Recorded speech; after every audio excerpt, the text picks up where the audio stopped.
નમસ્તે બાલ મિત્રો, પાર્ટ 2માં આપ સૌનું હાર્દિક સ્વાગત છે।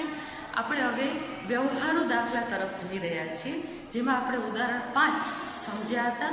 હવે આજે આપણે જોઈએ ઉદાહરણ 7, જેની અંદર રકમ આપેલી છે કે સાહિલની માતાની હાલની ઉંમર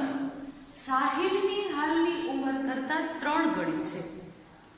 બેટા, કૂટ પ્રશ્નો જે આ રીતના દાખલા હોય છે એને સમજવા માટે આપણે રકમને ખૂબ જ ધ્યાનથી વાંચવી અને સમજવી અતિ આવશ્યક છે।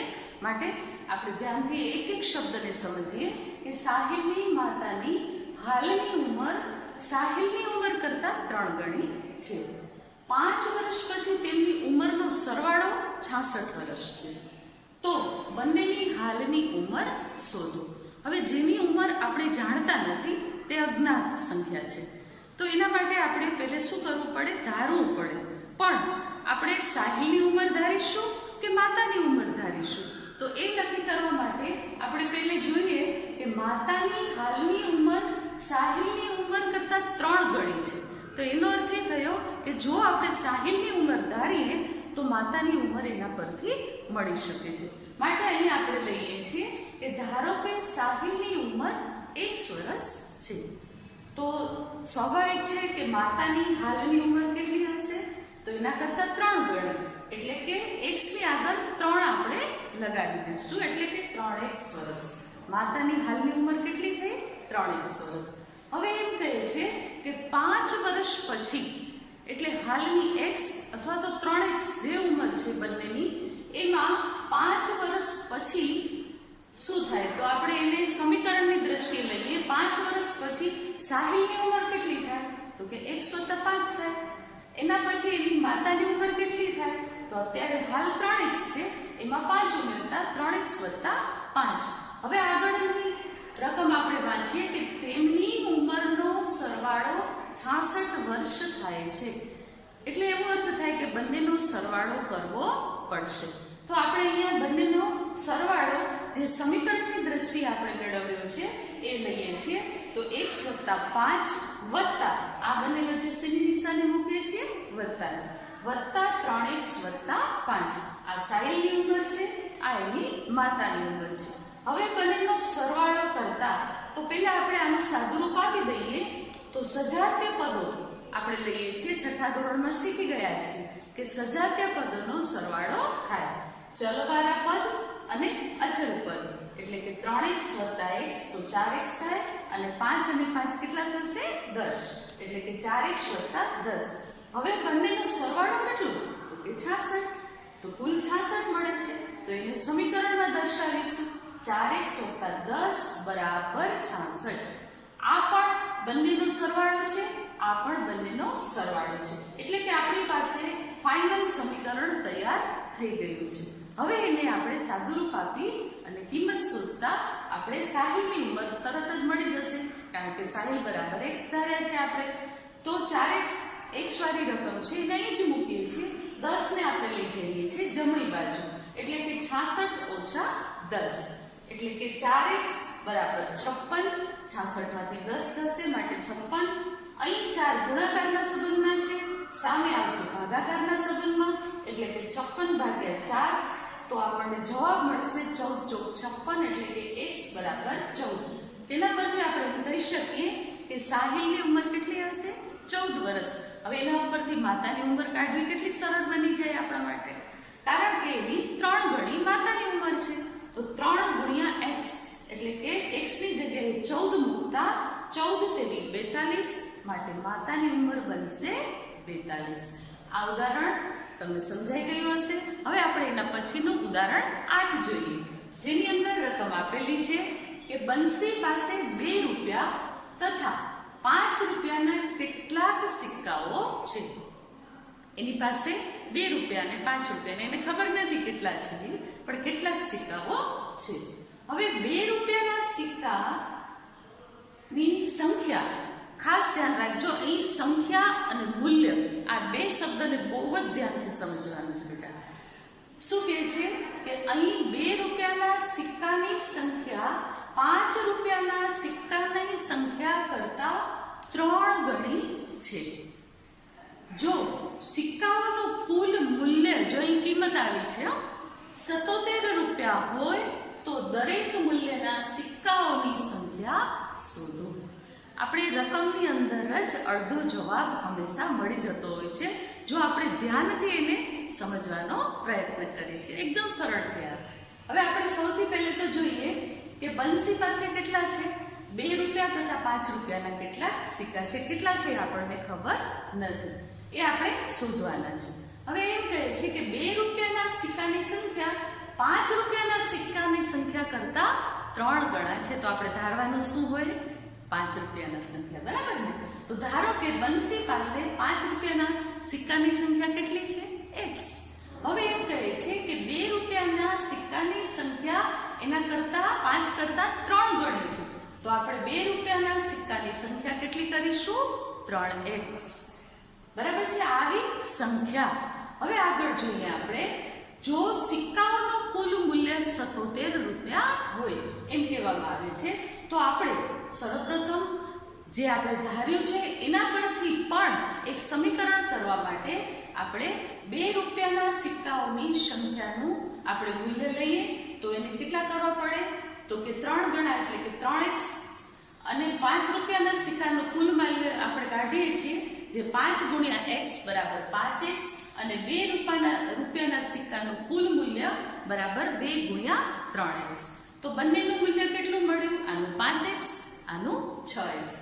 અહીં જે હતી 2 રૂપિયાના સિક્કાની સંખ્યા હતી અને આ શું મળ્યું? આપણને મૂલ્ય મળ્યું, બરાબર ને?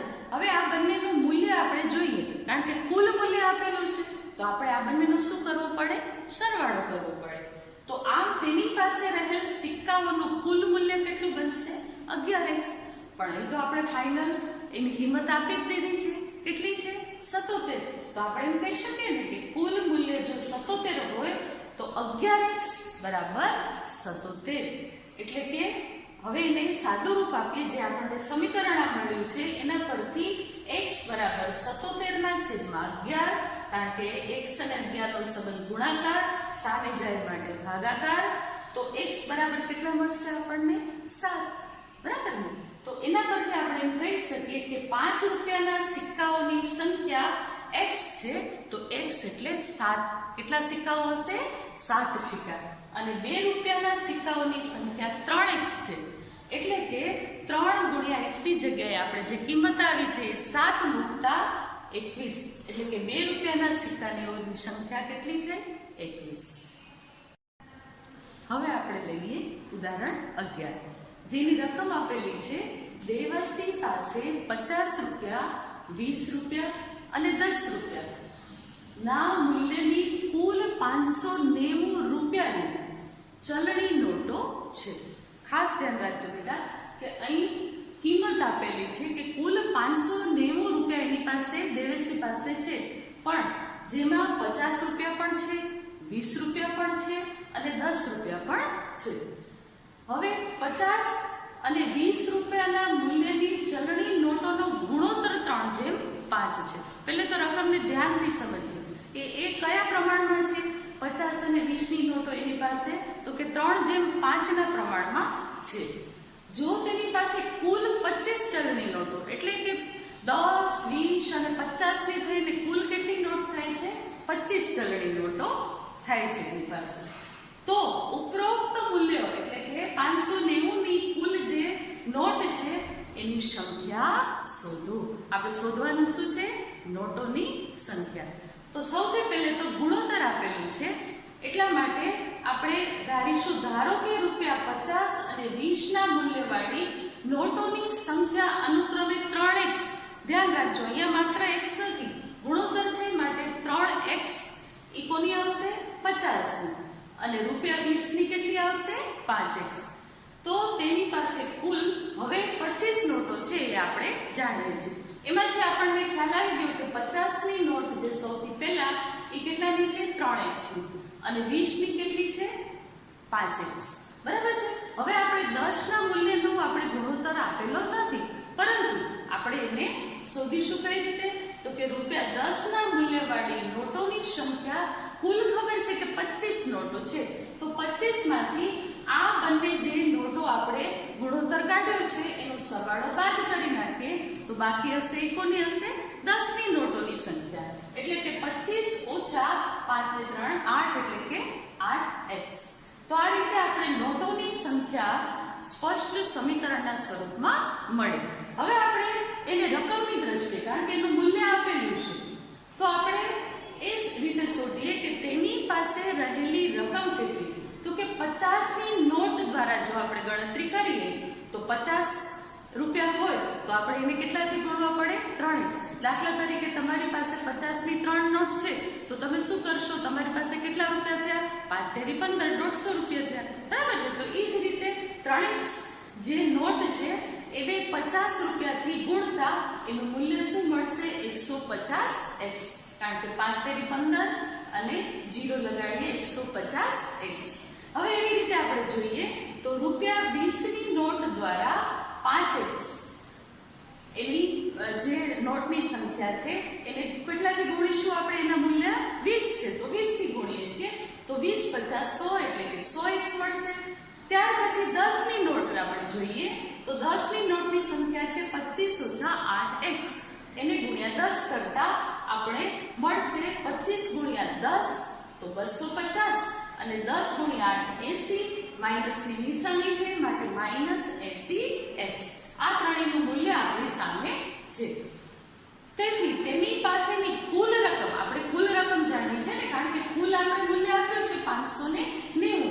તો હવે આ ત્રણેયનો આપણે સરવાળો કરીએ તો 150x વત્તા 100x વત્તા 10 ના મૂલ્ય છે 250 ઓછા 80x. તો આપણે એ રીતે લઈએ છીએ. હવે આ બધાનો સરવાળો કરતા 150 વત્તા 100 કેટલા થશે? 250. 250 સજાતીય પદ એની સાથે કયું છે? 80x. 250 માંથી જો 80 તમે બાદ કરો તો કેટલા મળશે? 170x.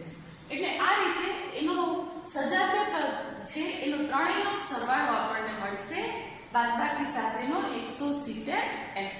ત્યાર પછી અચલ પદ એક જ છે 250, જેને આપણે બાજુમાં લખી નાખીશું. પણ તેની પાસે કુલ કેટલા છે? 590 રૂપિયા છે જે રકમમાં આપેલા છે. તો એ દ્રષ્ટિએ આપણે જોઈએ તો 170x વત્તા 250 જે આપણે સમીકરણ મળ્યું છે એને બરાબર 590. આ આપણું ધારેલું સમીકરણ છે અને આ રકમમાં આપેલું કુલ મૂલ્ય છે જે સમીકરણ સ્વરૂપમાં આપણે મેળવ્યું છે. હવે આપણે એનું સાદું રૂપ આપતા 170x બરાબર 250 ને કઈ બાજુ લઈ જઈએ? જમણી બાજુ. તો 590 માંથી 250 બાદ થાય તો આ રીતે રકમ કેટલી મળશે આપણે? 340. હવે 170 બરાબર 170x બરાબર 340. તો x બરાબર x ની સાથે 170 નો સંબંધ ગુણાકારનો હોવાથી તે ભાગાકારના સંબંધમાં નીચે છેદમાં મૂકીશું. 0 0 જાય અને 17 દુ 34 માટે x ની કિંમત શું મળશે આપણને? 2. બરાબર છે ને? તો x એટલે કે 2. હવે એને આપણે જે આપણે મેળવ્યા છે મૂલ્યના નોટોની સંખ્યાનું સમીકરણ એમાં આપણે એની કિંમત મૂકીશું. ત્યાં એના દ્વારા આપણને સ્પષ્ટ નોટોની સંખ્યા જાણી શકીશું. જોઈએ આપણે તેની પાસે રહેલ રૂપિયા 50 ના મૂલ્યની કેટલી છે નોટોની સંખ્યા? તો કે 3x. હવે x ની કિંમત આપણે કેટલી મેળવી? 2. તો 3 ગુણ્યા 2 તો એનો મતલબ એ થયો કે 50 ની નોટોની સંખ્યા કેટલી મળશે? 6. 3 દુ 6.